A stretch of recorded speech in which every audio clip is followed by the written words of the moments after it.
오늘 여기 본문 말씀 1절 말씀에 보면은 장차 한 왕이 나타날 것이라 그랬습니다.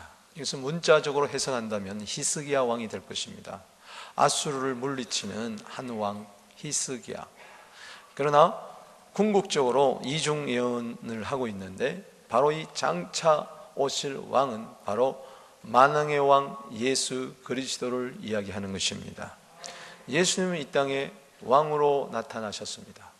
예수님 이 땅에 오실 때 이사야가 700년 전, 예수님 오시긴 700년 전에 예언하기를 이사야 9장 6절에 한 아기를 우리에게 주시는데 그분을 평강의 왕이라 일컬을 것이라 그랬습니다. 스가랴도 예수님에 대해서 예언하기를 스가랴 9장 9절에 그분은 겸손하여서 나귀 새끼를 탄 겸손한 왕이라고 이야기를 했습니다. 아니, 그 전에 아브라함이 그다로메를 쳐서 격파하고 돌아올 때에 그때 멜기세덱 왕이 나타났어요. 그 왕을 히브리서 7장 1절 2절에 보면은 의의 왕, 샬롬 왕, 평강의 왕 예수 그리스도라고 이야기를 하고 계십니다. 예수님은 우리의 왕이 되십니다.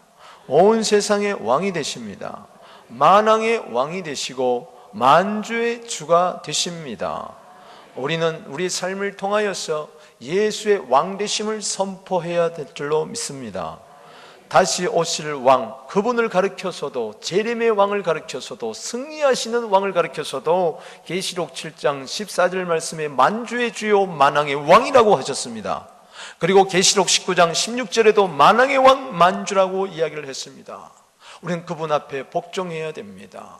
그분 앞에 우리를 통치하여 주시옵소서, 우리를 다스려 주시옵소서, 우리를 장악하여 주시옵소서. 날마다 왕이신 예수님을 찬양하고 그분께 보좌 앞에 나아가 다리씀을 받아야 될 줄로 믿습니다. 통치란 것은 바로 다스림을 이야기하는 것이고, 그 다스림은 바로 나라 킹덤을 이야기하는 것입니다. 왕의 다스림을 받을 때에 우리는 나라가 임합니다. 예수님의 나라가 임합니다. 하나님의 나라가 임합니다. 바로 천국이 임합니다. 의와 평강과 희락의 나라가 임합니다. 여러분, 가정의 주인은, 왕은 예수님 밖에 없습니다. 인생의 불행을 가져오는 이 사탄은 자기가 왕 노릇하려고 그러는 거예요. 세상의 왕이라고 이야기를 하고 있습니다. 그 왕은 쫓겨나야 됩니다. 우리 힘으로 쫓아낼 수가 없어요. 그래서 만왕의 왕 하나님의 아들이 이 세상에 오셔서 하신 일, 첫 번째 일이 뭐냐? 마귀의 일을 멸하는 것입니다. 요한일서 3장 8절에 그것은 바로 요한복음 12장 31절에 세상 임금을 쫓아내는 것입니다. 여러분 삶에서 세상 임금이 쫓겨나간 줄로 믿습니다.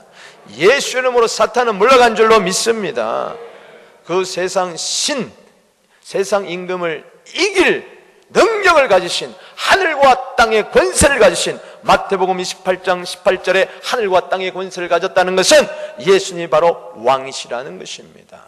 능력의 왕이 우리를 다스릴 때 우리에게 능력이 나타날 줄로 믿습니다. 기쁨의 왕이 다스릴 때 우리에게 기쁨이 나타날 줄로 믿습니다. 의의 왕이 다스릴 때 우리가 의로운 삶을 살게 될 줄로 믿습니다. 사랑의 왕이 다스릴 때 우리는 비로소 사랑을 하기 시작하는 것입니다.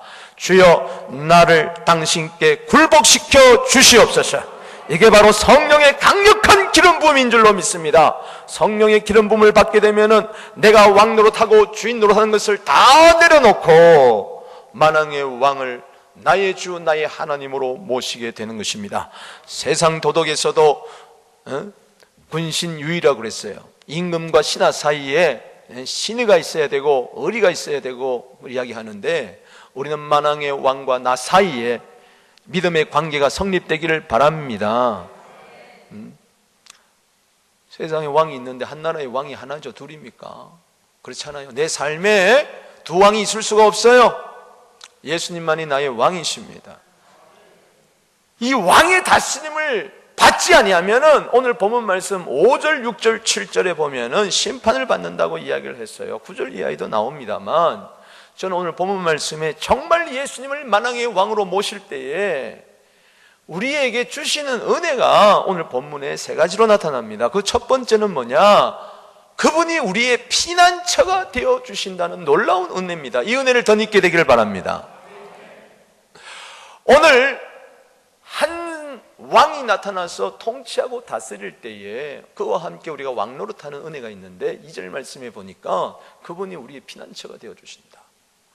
우리 2절 말씀 한번 읽어보겠습니다. 시작. 또 그 사람은 광풍을 피하는 곳, 폭우를 가리는 곳과 같을 것이며 마른 땅의 냇물 같을 것이며 곤비한 땅의 큰 바위와 그늘과 같으리라. 아멘. 세상 살아가면서요, 우리를 괴롭히고 우리를 넘어뜨리고 우리를 어렵게 하는 광풍이 있어요. 미친 바람이 있다는 것이죠. 폭풍이 있어요. 스톰이 찾아옵니다. 또 광야와 같은 메마른 땅이 있을 수가 있습니다. 물 한 모금 없는 그런 목마른 곤비한 땅이 있을 수가 있어요. 이럴 때 누구나 다 지치고 다 넘어질 수가 있지만, 그러나 만왕의 왕 예수님, 예수 우리 왕이여 하고 찬송하고 그분을 높이게 될 때에 그 사람, 그 한 사람이 바로 왕이신 예수님이 광풍을 피하는 쉘터가 되어 주신다는 것입니다. 폭우를 가려주는 그러한 레퓨지가 될 수 있고 피난처가 될 수 있고, 그리고 마른 땅에 시냇물과 같이 streams of water가 될 수 있고, 그리고 목마른 땅에 큰 바위 그늘이 되신다. The shadow of a great rock. 큰 바위에 그늘이 되어 주셨어요. 예수님이 여러분들의 쉘터입니다. 할렐루야. 여러분들의 레퓨지예요. 할렐루야. 여러분들의 생수예요. 여러분들의 섀도우의 그늘이에요. 저는 저 말씀을 묵상하면서 그렇구나, 우리 각자가 주소가 있습니다만 내가 어디 있느냐 할 때에 우리는 하나님, 내 영혼의 주소는 주님 품입니다. 만왕의 왕입니다. 시편 91편 1절이죠.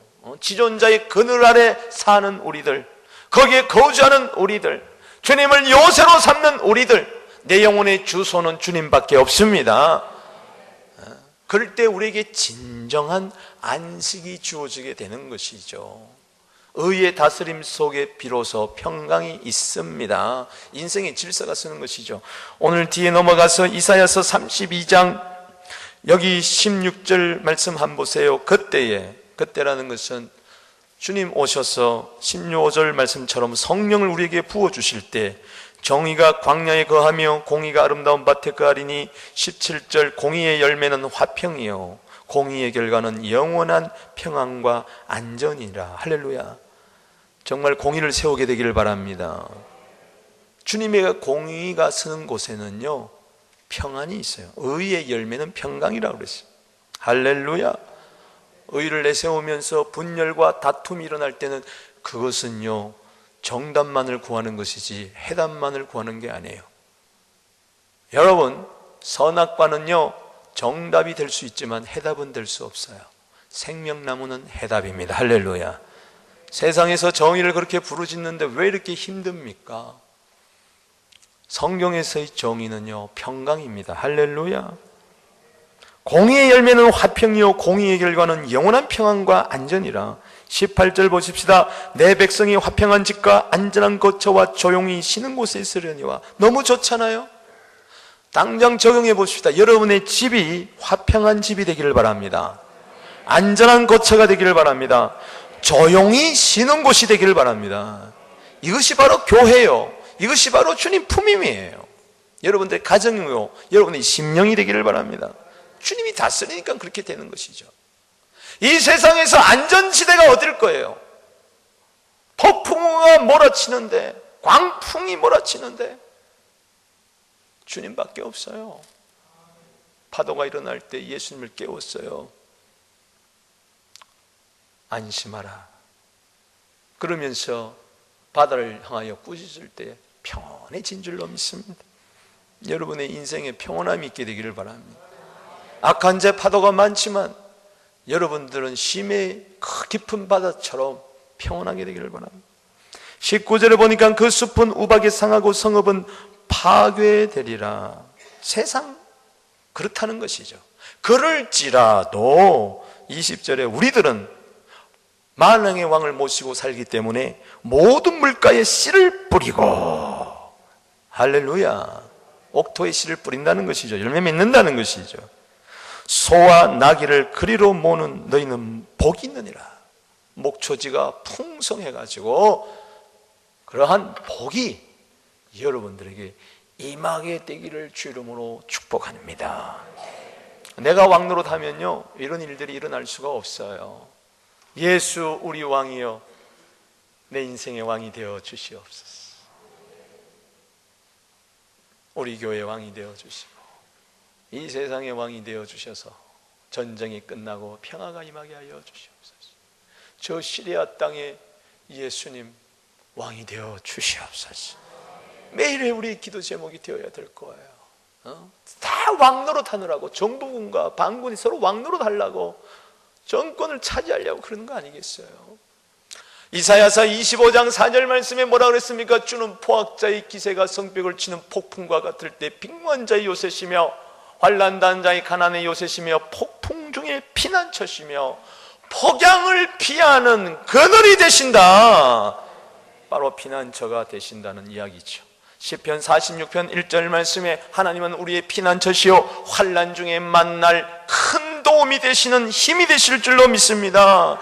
그래서 나의 힘이 되신 여호와여, 내가 주를 사랑합니다. 주님은 나의 반석, 나의 산성, 나의 요새, 나의 피할 바위, 나의 하나님. 시편 18편 1절 2절에서 이야기하고 있지 않습니까? 하나님 우리의 피난처예요. 힘이세요. 환난 중에 만날 큰 도움이세요. 어떤 환난이라 할지라도, 어떤 위험일지라도 도와주십니다. 자, 오늘 예배 마치고 우리 새신자 교육하신 분 신앙상담을 하는데 도움이라는 글자가 나타나요. 아, 이분 하나님이 도와주시는구나. 제가 그냥 말을 하는 게 아니에요. 그래서 제가 물어봤어요. 하나님이 도와주신다고 당신은 믿습니까? 아무리 하나님이 도와주려고 그래도 그릇을 뒤집어 놓으면은 물 한 방울 거기에 하늘에서 비가 내려도 들어갈 수가 없습니다. 빨리 그릇을 하늘로 향해서 열어놓으세요.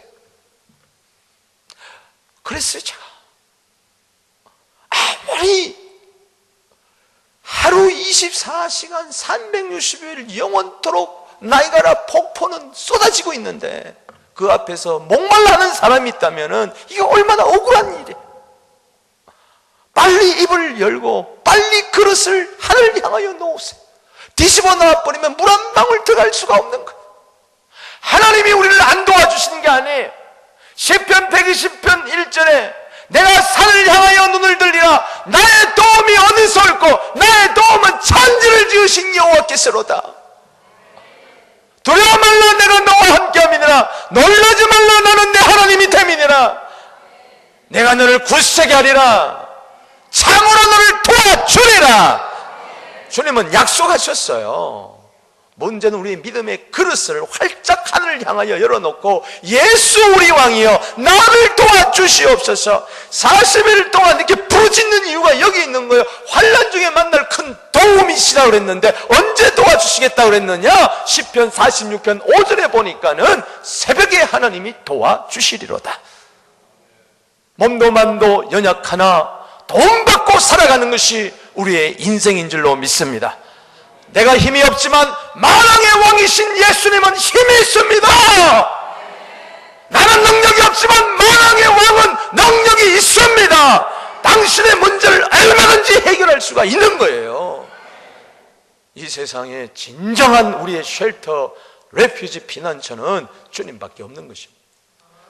두 번째는요, 만왕의 왕을 모시고 살면요 우리를 지혜롭게 해주세요. 할렐루야. 2절, 3절, 4절 읽어보겠습니다. 시작.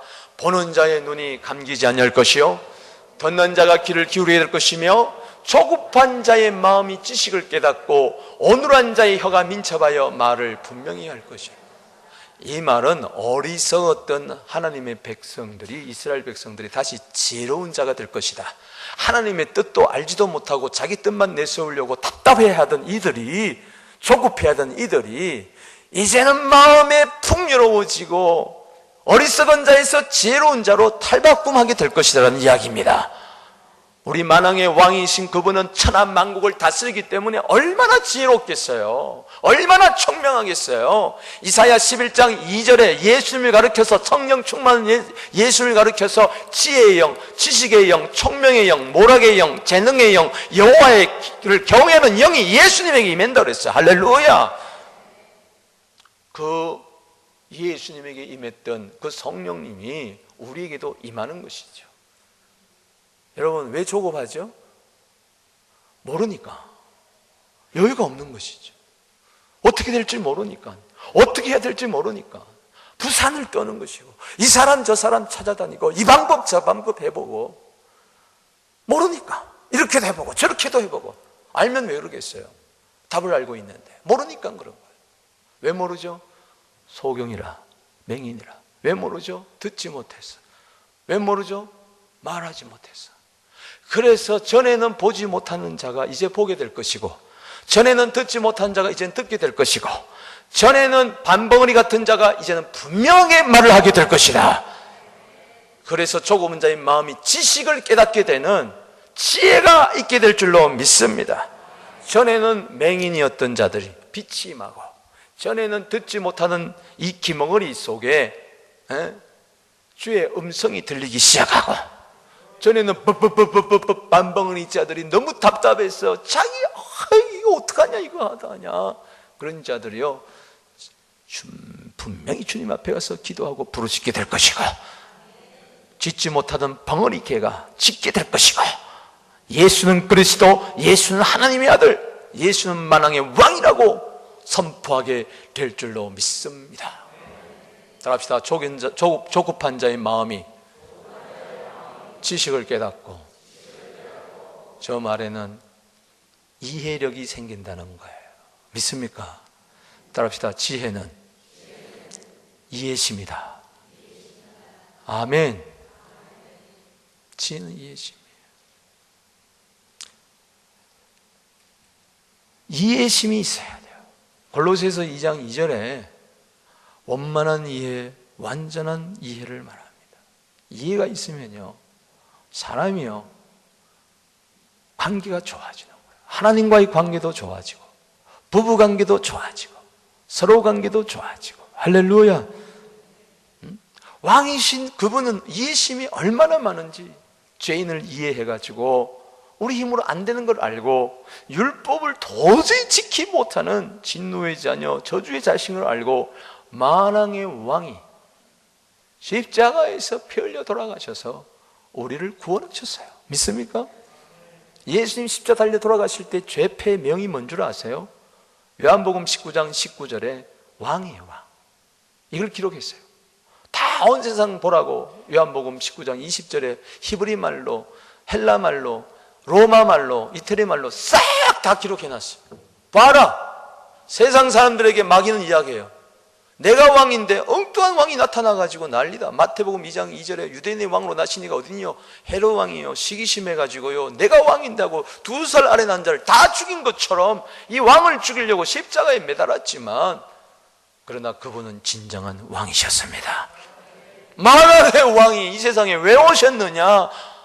마귀의 자식에서 여러분들을 구원하시려고 친히 인간의 모든 저주를 대신 당하신 것이 얼마나 이해심이 있으시냐, 그분은. 할렐루야. 십자가를 통해서 만왕의 왕의 사랑과 은혜를 깨닫게 되기를 바랍니다.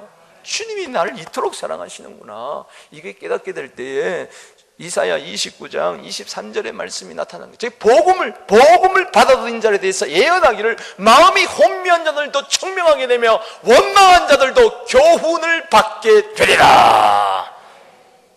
마음이 조급해지던 자들 혼미합니다. 왜 혼미가 되느냐? 고린도후서 4장 4절에 이 세상 신이 그렇게 만들어버리는 것이죠. 복음의 광채가 비치지 못하도록. 마음이 혼미한 게 뭐냐? 총명이 없는 것이고, 교훈이 없는 것이고, 원망하는 것이고. 히브리 문학에 의하면은 이렇게 강조하는 것은 다른 말로 이야기해요. 똑같은 말인 의미인데, 즉 마음이 혼미하는 것은 원망을 말하고, 총명을 다시 한번 강조하는 것은 교훈을 얘기하는 거예요. 우리가 예수 믿기 전에는 내가 왕노릇하고 내가 주인하고 내가 잘난 척하고 내가 똑똑한 척하고 내 인생인데 내 마음대로 하겠다 그럴 때는 육체의 정욕과 마음에 원하는 대로 할 때는요 실수투성이에요. 자식이요 내 부모 말대로 할 것 같아요? 안 됩니다. 더 혼미해지는 거예요. 더 혼란스러워지는 거예요. 왜 그럴까? 따라합시다. 마음이 혼미하는 거는 마음에 원망이 있는 거다. 저게 성경의 해석이에요. 뭐가 마음이 혼미한 거냐? 애매모호하잖아요. 원망하면은 그게 마음이 지금 혼미하다는 거예요. 원망, 불평, 불만, 유다서 1장 16절 말씀. 이런 자는요 유다서 1장 19절에 성령으로 행하는 거 아니에요. 마음이 지금 몰라서 그래요. 연기 먹은 소처럼요 출입구도 몰라가지고 불에 타 죽는 것이죠. 그런데 놀라운 것은 그렇게 마음이 혼미하고 원망한 자들도 총명을 받게 되고, 할렐루야, 교훈과 책망과 바르게 의로 교육하기에 유익한 그러한 사람이 될 줄로 믿습니다. 여러분, 사람이요 이해심이 있어야 돼요. 고린도서 1장 24절 말씀에 그리스도가 하나님의 능력, 하나님의 지혜라고 그랬는데 바로 마음이 혼미하고 원망한 자들을 참 지혜롭게 만들어 준다는 것이죠. 예수 그리스도가. 할렐루야. 따라합시다. 지혜는 이해심이다. 성경의 지혜와 이해심이 동일하게 나온 구절들이 많이 있습니다. 그래서 서로를요 좀 우리 왕의 다스림이 있으면 이해하게 돼요. 믿습니까? 자기 중심적으로 생각하지 않고 상대방의 중심에서 해석하는 것이죠. 이 인생은요 따지고 보면 해석이에요. 이해는 해석이에요. 옆에 분들 한번 보세요. 지금 제로인가 안 제로인가는 당장 알 수 있는 것이 얼굴이 싸나오면 이 사람은 어리석은 사람이에요. 얼굴이 달덩이처럼 이사야 30장 26절 말씀처럼 상처가 고침받은 날에 달빛 같고 햇빛 같고 햇빛은 7날의 빛과 같이 비추리라 확한 것이 이 전도서 8장 1절이에요. 킹제임스 버전에 보면은 사리의 해석을 잘하는 자는 얼굴에 사나운 곳이 변화되어 얼굴에 광채가 나리라. 자, 옆에 분 한번 보세요. 광채가 나는가 안 나는가? 광채가 납니까? 해석을 잘해야 돼.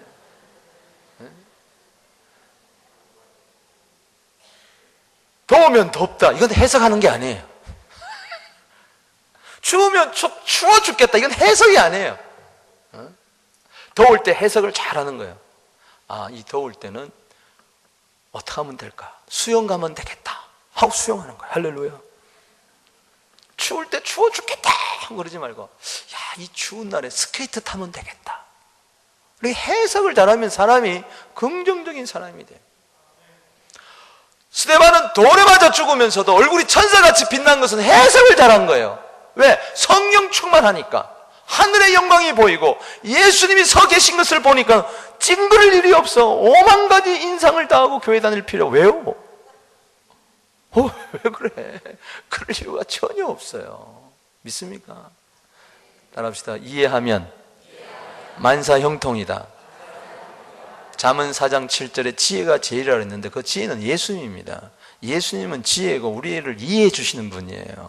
연약함을 체험해 주시는 분이에요. 우리가 얼마나 못된 사람인지, 우리가 얼마나 형편없는지 잘 알기 때문에 십자가에 죽기까지 이해하시면서 우리를 구원하셨잖아요. 믿습니까? 너무나 불쌍하니까 세상 끝날까지 우리와 함께 해주겠다 그러잖아요. 할렐루야. 제가요 어느 목사님 글을 읽고 내가 너무 은혜 받아서 간증을 할게요. 이 목사님이 식당에 갔어요. 그래서 한 10불짜리 되는 된장찌개를 시켜 먹었어요. 드셨어요. 그런데 종업원이 얼마나 불친절한지 몰라요. 물을 갖다 놓는데 물을 탁 컵을 던지니까 거기서 물이 탁 튀겨나오고, 휴지를 탁 갖다 놓는데 탁 하니까 덩에 떨어지고, 숟가락 탁 놓는데 말이야 쨍그랑 소리가 나고 말이야. 이게 밥이 코로 들어갔는지 입으로 들어갔는지 기분이 나빠가지고 먹는 동 마는 동 하면서 나오면서 팁을 안 주려고 그러다가, 그래도 목사니까 1불은 줘야 되겠다고 1불 꺼내서 딱 놓고 놓는데 속에서 음성이 들려요. 주의 음성이죠. 더 줘라 그러더래요. 그래서 뒤져보니까 또 하나 있어요. 1불짜리. 그래서 2불을 딱 놨어. 2불이면 되겠다 하고 딱 놓고 일어섰는데 더 줘라 그래서 그때부터 심각이 시작하는 거예요.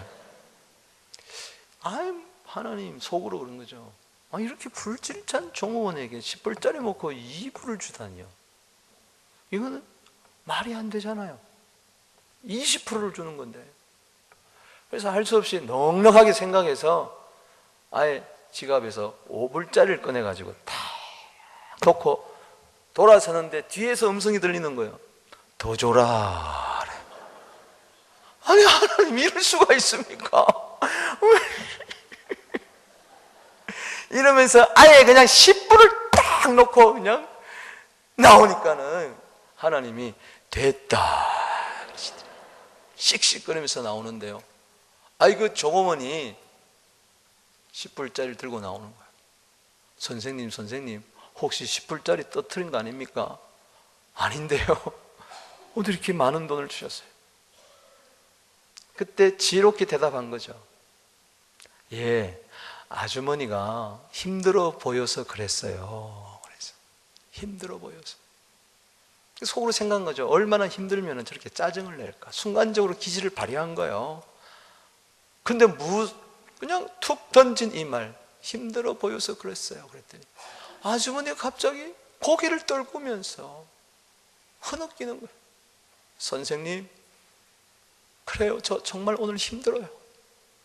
어젯밤에 남편이 와서 이별을 통보했어요. 두 아이가 있는데 그냥 나 몰라라고 집을 나가버렸어요. 난 앞으로 어떻게 살아갈지 막막해. 너무나 힘이 없어요. 그래서 손님 미안해요. 선생님 미안합니다. 오늘 내가 친절하게 하지 못했어. 그럴 수밖에 없었어요. 용서해 주세요. 그건 목사님이 너무 미안한 거예요. 아, 이런 일이 있었구나. 내가 알지 못하는 속사정이 있었구나. 그래서 자기 신분을 밝혔어요. 아주머니, 제가 실은 목사입니다. 제가 위에서 한번 기도해 드려도 될까요? 예, 기도해 주세요. 우리 기도합시다. 하나님 아버지, 사랑과 자비와 긍휼이 풍성하신 아버지, 이 아주머니를 불쌍히 여겨주세요. 지금 너무나 힘들어하고 있습니다. 두 아이와 살아갈 길이 막막합니다. 주님 어찌하면 좋습니까? 그런데 갑자기 막 아주머니가 울기 시작하는 거예요. 막 스름이 복받치고 위로도 되고 막 우니까는 목사님은 또 회개할 마음이 생기는 거예요. 이렇게 마음이 상처가 있는 아주머니를 불친절하다 그러고 팁 1불만 주고 나오겠다고 했다. 이게 목사라고 이해심도 없고 둘이 막 우는 거야. 부둥 까고 울다가 기도가 끝났어요.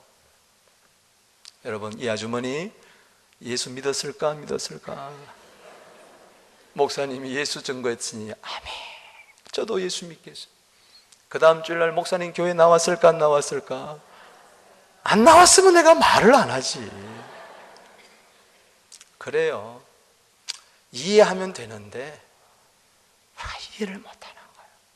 전부 다 자기 의를 내세우고 내 의를 내세우는 게 아니에요.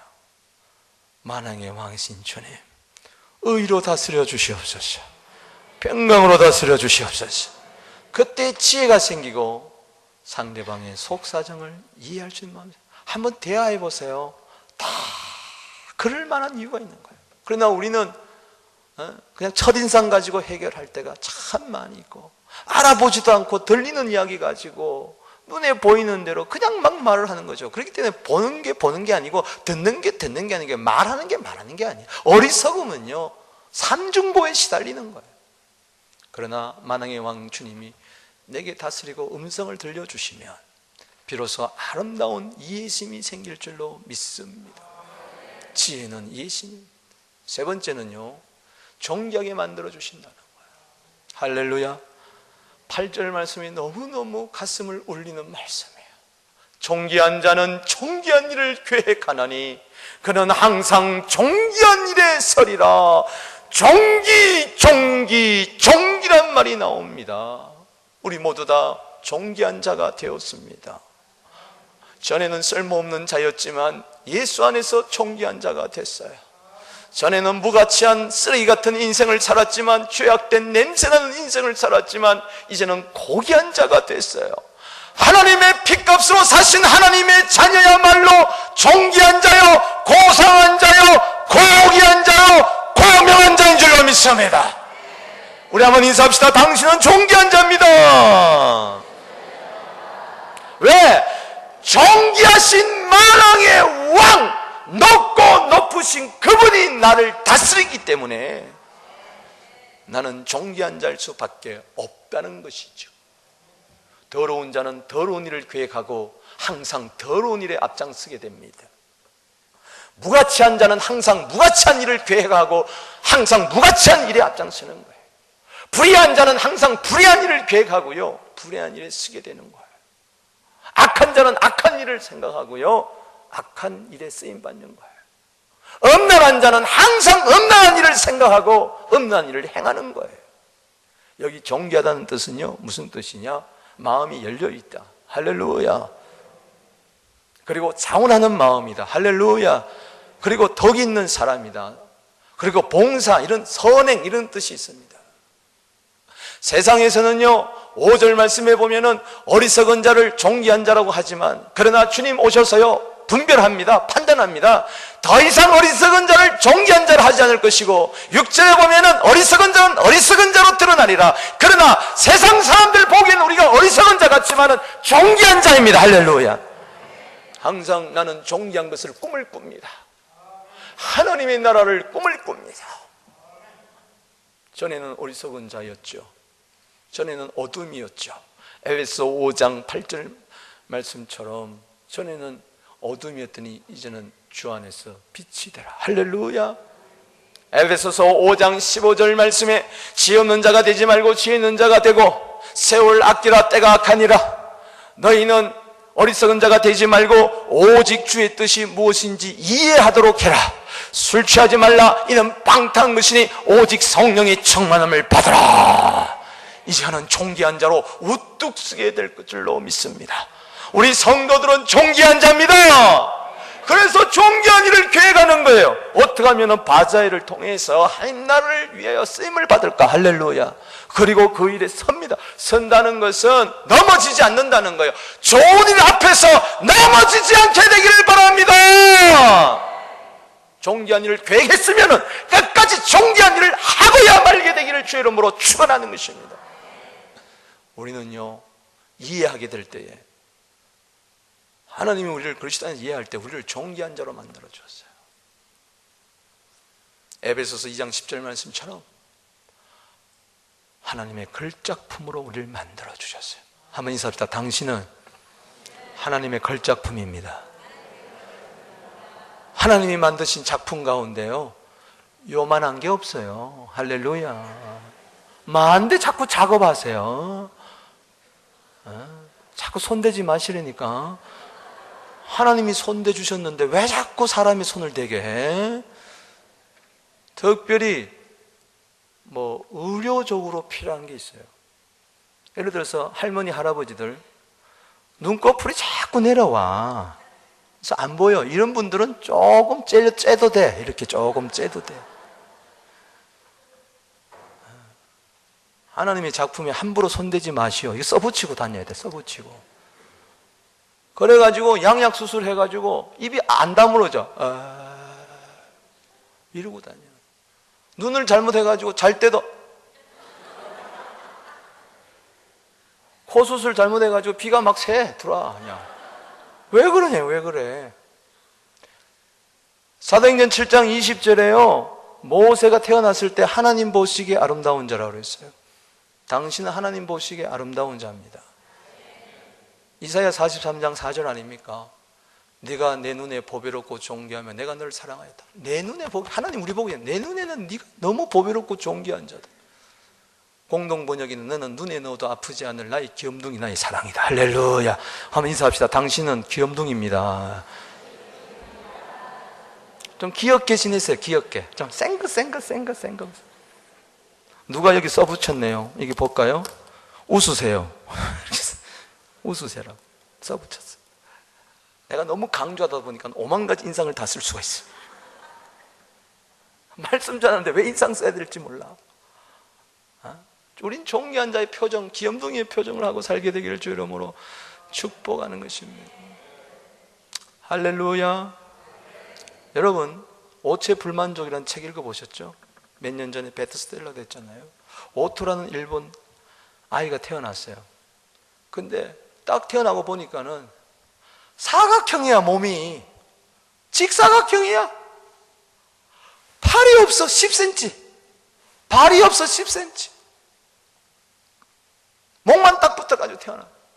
의사 선생님들이요 깜짝 놀래가지고 이 아이를 어떡하나, 이 아이를 어떡하나, 이거 어떻게 하면 되지 막 걱정하고 있었어. 그런데 어머니를 어떻게 보여줄까, 이게 최고 고민이에요. 근데 어머니가 이 아이를 딱 보더니 놀래는 게 아니라 beautiful, 아름답다. 딴 사람 눈에 보이는 사각형처럼, 나무 상자처럼, 보루박스처럼 그렇게 생겼지만 어머니 눈에 볼 때는 너무나 아름다운 아이. 이게 유명한 이야기. 이 오토란 청년이요 나중에 커가지고 이런 이야기를 했어요. 장애는 개성이라고 그랬어요. 난 개성 있는 사람이라고 했어요. 다른 사람이 가진 양팔, 양다리가 없어서 몸뚱아리 하나 딱 갖고 살아요, 그나말로. 그런데 전 세계 다니면서요 자기의 삶의 스토리를 이야기할 때 많은 사람들이 감동받고요 희망과 용기를 얻었어요. 누가 이 아이를 이 청년을 가르쳐서 불행하다고 이야기하겠어요? 존귀한 자죠. 어떻게 보느냐에 따라서 사람은 달라지는 거예요. 옆에 있는 분들 한번 보세요. 자, 존귀하게 보입니까? 미워 보입니까?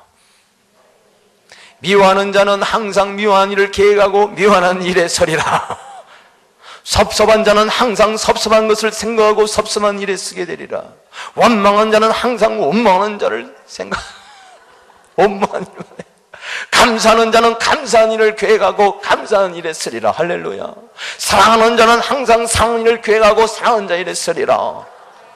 32장 8절 너무 중요해요. 옆에 분들 너무 아름다워 보이죠? 자, 한번 이렇게 인사합시다. 오늘따라 참 아름다우십니다. 아멘.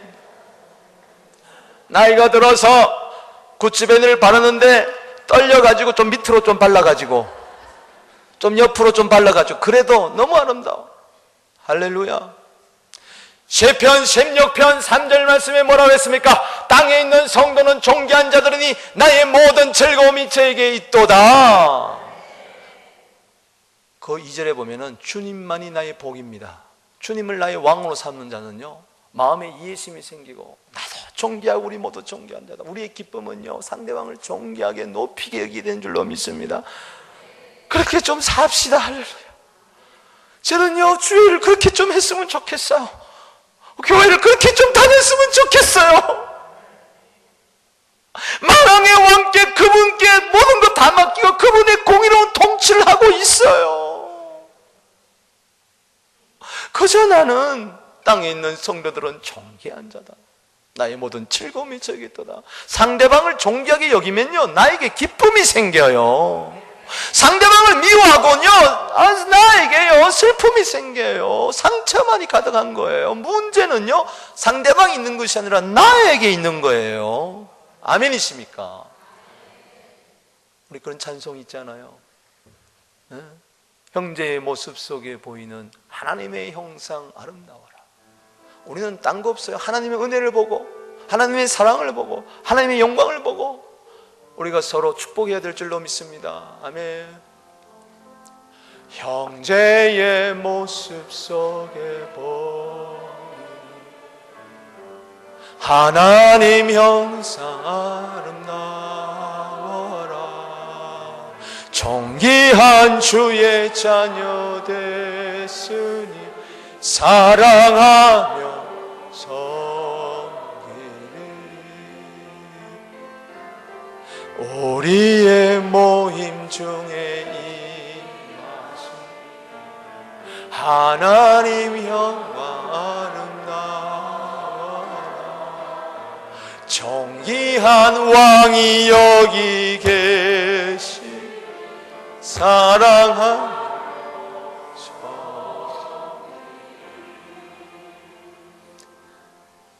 심각한 얼굴을 짓고 살면요, 심각한 일만 생길 것입니다.